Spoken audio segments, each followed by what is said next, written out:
ये मामला सिर्फ गणेश तक रुकने वाला नहीं है। अपने को कभी ये वहम हो कि अपन न्याय दिलवा भी गए तो ये मामला यहीं पे खत्म हो जाएगा, इतना भर नहीं है। ये घटनाएं तब तक रुकने वाली नहीं है जब तक इस प्रशासन की, सरकार की सोच में तब्दीली जब तक नहीं आएगी, जब तक ये घटनाएं रुकने वाली नहीं है। मैं देख रहा था कल एक वीडियो जारी करी है प्रशासन ने 10 दिन बाद, और मेरे ख्याल से अंधा व्यक्ति भी वो ये बता सकता है देख के कि उसमें जबरदस्त तरीके से एडिटिंग की गई है वीडियो के अंदर। मतलब इतना बड़ा प्रशासन है, तुम या तो कम से कम कर लेंदे, एडिटिंग तो बढ़िया कर लेंदे, लोगों के समझ में आ जाती। जानबूझ के काट पीट के भ्रम पैदा करने के लिए लोगों के बीच में पुलिस ने वो वीडियो जारी की है। कई भाई से हैं जो कैमरा ठाले हैं, आड़े खड़े उन्हें नहीं कह रहा मैं, जिसके 10 फॉलोवर हैं, किसी के 20 हैं, किसी के 50 हैं, कैमरा ठा के पोस्ट कर देते हैं। डाल रखी थी परसों एक भाई ने कि गणेश के घर से लाठी, डंडे, गंडासी बरामद हुई है। मैंने लिखा उस पर, मैंने कहा हरियाणा के देहात में, शहर में रहने वाले किसी व्यक्ति के घर पर चले जाओ, आप छोड़ो किसी के, मेरे घर पर आ जाओ, जेड़ी, गंडासी, लाठी सब कुछ तैयार मिलेगी, उठा के ले जाओ, तुम करो मेरे ऊपर मुकदमा दर्ज। बकवास कर रहे हो जानबूझ के तुम। किसके घर में नहीं है? जो मजदूर है, जो किसान है, जो काम करता है, उसके काम के औजार है सारे के सारे, वो अपने घर पर रखता है। उसको तुम हथियार बता रहे हो? उसको तुम तब हथियार नहीं बताते जब वो उठा के उनको खेत में जाता है, पानी लगाते हुए काले नागों के फणस के उससे कुचलता है, तब उसको कोई हथियार नहीं बताता। तब वो कहते हैं कि मजदूर और किसान देश के लिए काम कर रहा है। आज वो हथियार नजर आते हैं उनको। पुलिस जानबूझ के अपना पक्ष बढ़ाने के लिए बदमाशी कर रही है, और ये धरना उस बदमाशी के खिलाफ है। ये चलने नहीं दी जा सकती तो तुम बदमाशी कर रहे हो पुलिस वाले और सरकार मिलकर। हमें गलतफहमी थी, बड़े नारे दे रहे थे सरकार के लोग कि हरियाणा में बड़े लंबे समय बाद दलितों के हक की सरकार बनी है। हमारे भाइयों के भी गलतफहमी हुई थी। हमारे साथ जो यूनियन में काम करते हैं उनने मान लिया कि इबका तो जी बढ़िया काम हो गया, इबका बाकिया का सबका इलाज हो जाएगा। उनको ये नहीं पता था सरकारें कभी भी गरीब आदमी की नहीं हुआ करती। गलतफहमी में रहने की जरूरत नहीं है। और आज जो राज में बैठे लोग, हमारे पूर्वज जब देश की आजादी की लड़ाई लड़ रहे थे, जेलों में जा रहे थे, फांसियां टूट रहे थे, आपको शायद पता नहीं होगा 1857 की लड़ाई में पहला जो शहीद हुआ नाम मंगल पांडे का लिया जाता है, लेकिन इस सारे मामले की पोल जिसने खोली थी वो माता दिन वाल्मीकि था, जिसने सारे मामले की पोल खोली थी। उसका नाम भी आगे नहीं आने दिया जाता। बदमाशी करते जानबूझ के। गरीब आदमी का तो लड़ा भी, मरा भी, खपया भी, फिर भी उसको सामने नहीं आने देते। तो सोच क्या है सरकारों की, वो अपने सामने है।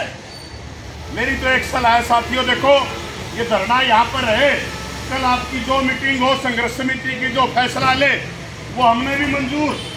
गांव-गांव में जाना चाहिए, न सिर्फ अपने परिवारों में।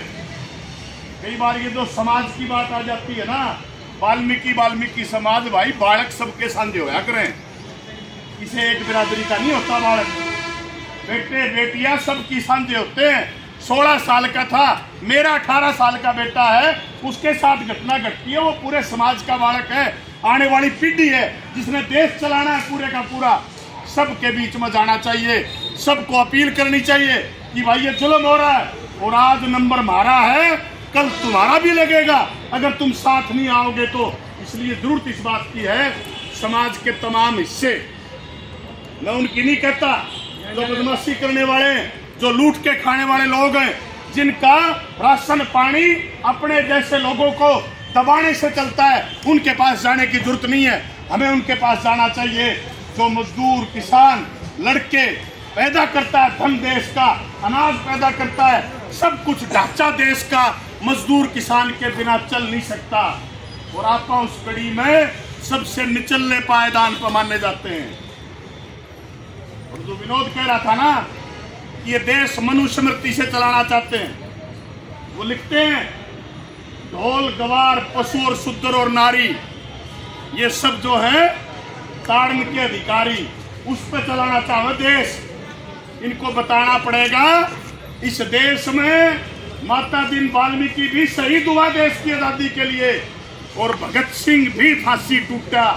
जाति नहीं देखी गई, धर्म नहीं देखा गया। भगत सिंह ने लिखा था एक जगह पे कि हमारे देश की हालत इसी है, अंग्रेजों से तो आजाद करवा लोगे, लेकिन हम कुत्ते ने खा के तो रसोई में जा पड़ा, और हमारे को मन साथ लगा दे तो हमारा धर्म भ्रष्ट हो जाता है। तो आजादी तो इससे भी लेनी पड़ेगी। आजादी कौन सा अंग्रेजों से लेने की बात थी अकेला? भगत सिंह तो जट सिख परिवार में पैदा हुआ था, और आखिरी जब उसको फांसी हुई, मैं एक बात कहते हुए अपनी बात खत्म करूंगा। बोधा नाम का वाल्मीकि परिवार का सफाई कर्मचारी था जेल में।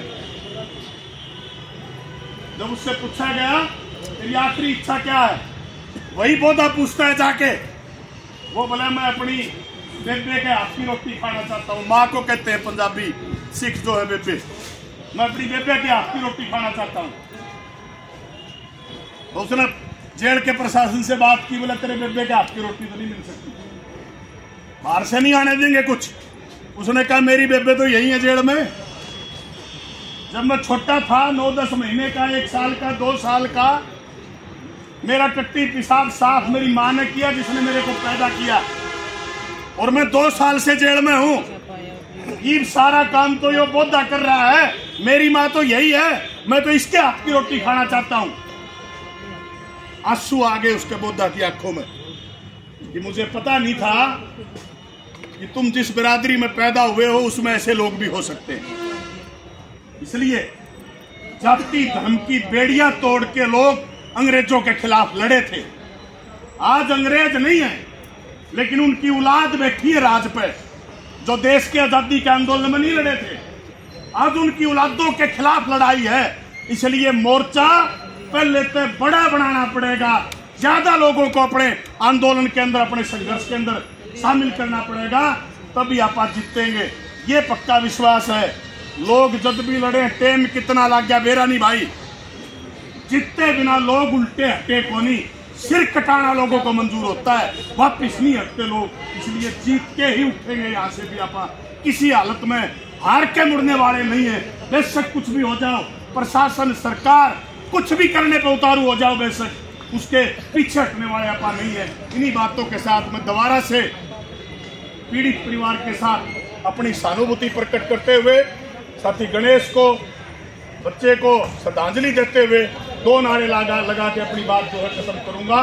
दोनों हाथ उठा के पूरी आवाज के साथ जो है नारे लगा रहे हैं, इनकलाब जिंदाबाद।